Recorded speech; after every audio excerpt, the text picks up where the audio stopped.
Hi, I'm Woody Huffines. I own the NerdsToGo in McKinney and Frisco, Texas, and this is Tech for the Untechnical. Is good and easy something that makes sense? There are a number of truisms that hold true for us in real life as they do in the computer world. For example, the truism is that comfort and convenience and safety and security are almost always at odds.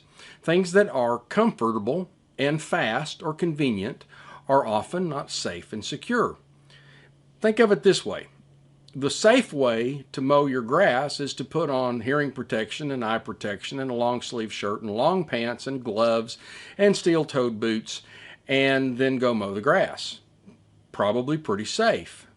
Especially in Texas, not very comfortable and not very convenient. The easy way to do it is throw on some flip-flops, some gym shorts, t-shirt, and go get after it.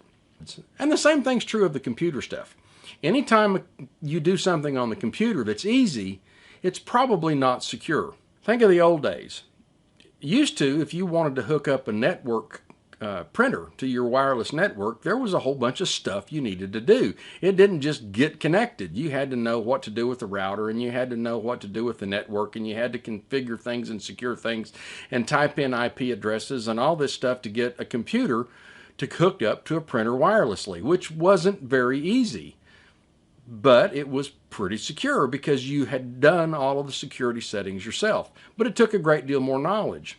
The problem with the Internet of Things devices is they have gotten very easy. You open up the app, you charge up the device, the app finds the device hooks up, it connects to your network, done. Easy deal. Very easy. Very easy. The problem is that it's very easy, and that it's very easy means that you're depending on someone else for your security. They have to do the right stuff with security for you to be secure. Now, Amazon or Ring or whoever the Internet of Things vendor is doesn't want to tell you all the stuff that you have to do to make their product secure on your network because it's not easy, it's not convenient. And because it's easy and convenient, it's probably not safe. So how did we get to where we're depending on somebody else for our safety and security? Well, there's a number of reasons. The first is the speed to market. The Internet of Things devices, the home security devices, and the cameras and the lights and all this cool stuff that we've got, the faster that you can get to market, the better your market share is going to be. If you can get out there in front of everybody else with a home assistant, then people pick your home assistant. And anytime that you're doing things quickly, especially in the world of computers, security suffers. So the first thing is people are going to market very quickly, and that's caused some security concerns that we haven't fixed yet. The second thing is what you call white box vendors. In other words, a vendor in China or India or someplace makes an Internet of Things device, and then they sell it to whoever wants to sell them and brand them themselves. Insignia with Home Depot, for example. But there's a variety of things where one vendor's making a ton of very cheap devices that they can sell to you so you can put your name on it.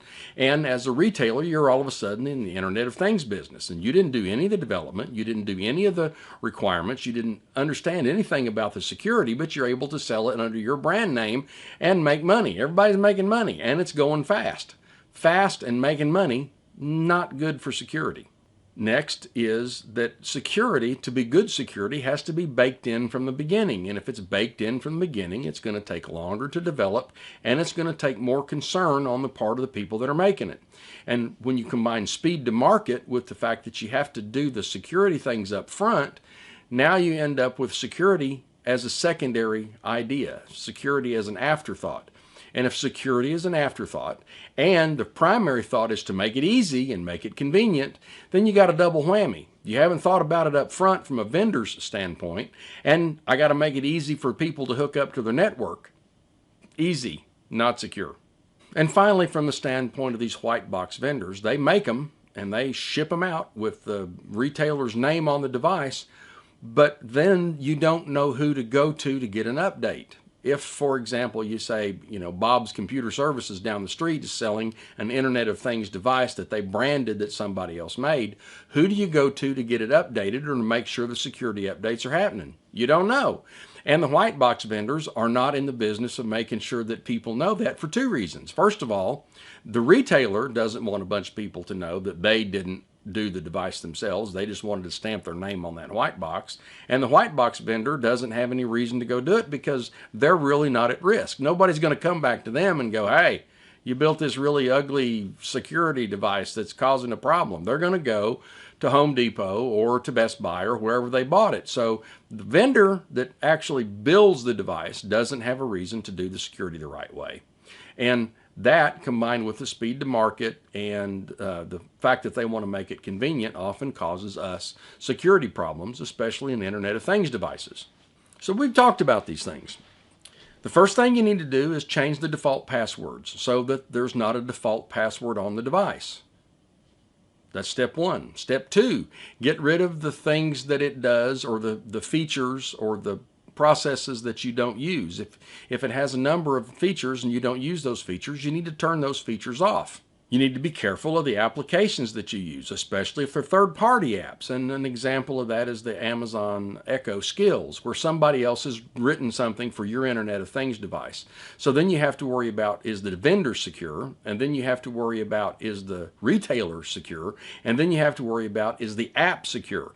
So the more things that you add on, the more threat vectors that you got, or the more attack surfaces that you've got. The next thing you need to do is make sure that when you hook the device up to your network, you check then and check regularly for firmware updates. So if there's a security vulnerability that somebody has found, especially if it's a device that is Amazon Echo, for example, Amazon supports that device. So if you have one of those devices, you need to check the firmware when you install it, and then you have to have a methodology to continue to check the firmware. So if there's a security vulnerability, it gets patched. And that goes for the application on your phone, as well as the device itself, as well as any of the hubs or individual pieces that you got.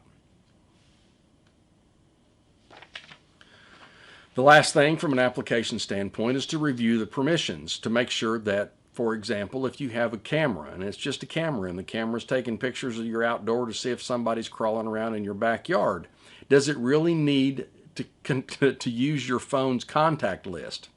Probably not. So you need to check the permissions on those things. The next thing you need to worry about is your network. Segment the network so the Internet of Things are on a separate network segment. So if somebody breaks into an Internet of Things device, it can't hack back into the rest of your network. And there's a video on that here. Then you have to make sure that your router's secure. The two big things on router security you need to worry about is disabling PNP. It's called plug and play. That goes back to that convenience. When you plug the device in, the device talks to the router, tells the router, hey, open these ports, and then those ports get opened, and you had no idea that they got opened because the machine is making it easy and convenient for you, but it's causing you a security vulnerability. And the next one that we see a good bit is don't enable remote management for your router. If you're a home or you're a small business, you don't need to be over at your neighbor's house and configuring your router from a remote location. If that remote location configuration of the router is open and that's being used, that's another attack vector that somebody can get in to hack your Internet of Things devices and your home network.